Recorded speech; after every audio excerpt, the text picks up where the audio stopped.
I'm Andrea Valle, legal content writer at HelloPrenup, and today we're tackling a question that's been coming up on our DMs lately.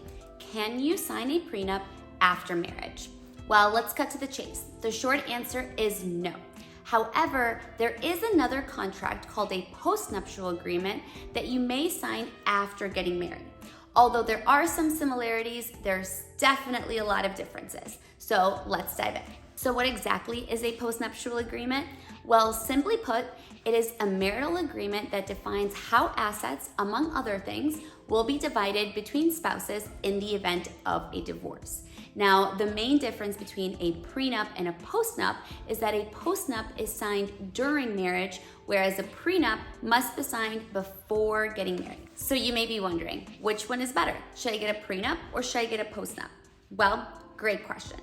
Generally speaking, a prenup is going to be much more enforceable than a postnup across the US because a postnup is a relatively new legal concept, and so there's much less case law to rely on.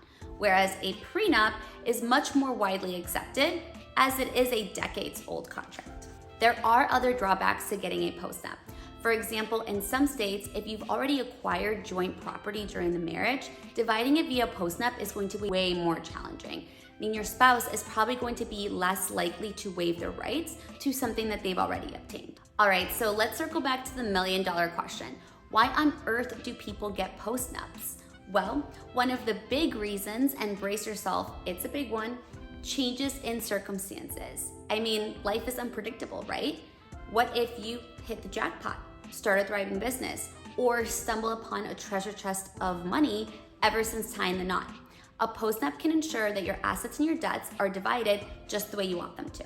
Another reason someone may want to get a postnup is to amp up the financial discussions during the marriage.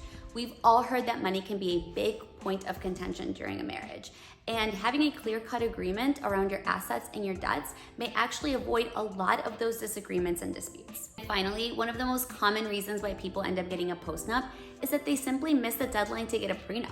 Letting time get away from you happens to the best of us, especially while busy wedding planning. So at that point, a postnup kind of becomes your saving grace. It's like a better late than never solution to missing the prenup window. So let's go back to prenups for a second. Why can you sign a prenup after the wedding day? What's the big deal?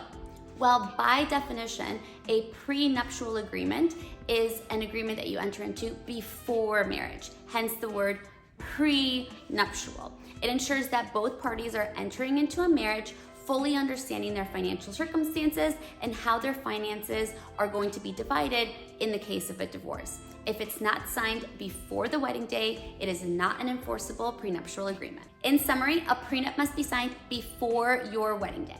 If your wedding day has already come and gone and you're already married, a postnup is going to be your best bet. It is a great option if you're already married, but still want to make sure that you're protecting your assets. Thanks for joining us today on this informative journey on the question of when you can sign your prenups and your postnups. If you found this to be helpful, like, share, and subscribe for more engaging content.